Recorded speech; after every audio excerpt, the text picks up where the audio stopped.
రాష్ట్ర ముఖ్యమంత్రి రేవంత్ రెడ్డి గారు భూమి మీద ఆగుతలేడు, విషయిసి పడుతున్నాడు, ఎట్లా పడితే అట్లా మాట్లాడుతున్నాడు. నాలుకకు నరం లేనట్టుగా రాష్ట్ర ముఖ్యమంత్రిని అనేటువంటి భావన కూడా మర్చిపోయి అత్యంత జుగుప్సాకరంగా తెలంగాణ ప్రజలు గీననా మా ముఖ్యమంత్రి అనే పద్ధతిలో మాట్లాడుతున్నాడు. ఆయన మాటలకి చేతలకి ఎక్కడ పొంతనుండదు. ప్రజలందరూ మాట్లాడుకునే మాట ఏంటంటే పిట్టల దొరలా మాట్లాడుతున్నాడు, ముఖ్యమంత్రిలా కాకుండా బ్రోకర్లాగా వ్యవహరిస్తున్నాడని మాట్లాడుతున్నాడు. ప్రజలు అంటున్నాడు, నేను అంటలేను. నువ్వు వినడం మంత్రి పదవి కూడా చేయలేదు. కనీసం మంత్రి పదవి చేత సమాచారం తెలుసుకుంటుంటే నువ్వు సిస్టమ్ అర్థమవుతుండే, నీకు ప్రయాసం అర్థమవుతుండే, అది కూడా లేదు.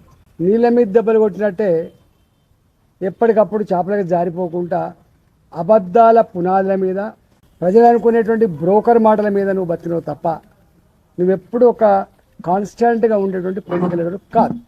మొత్తం చరిత్ర తీస్తే మోసం అబద్ధం అనేది దానికి మారిపోయిన ఉంటారు రేవంత్ రెడ్డి.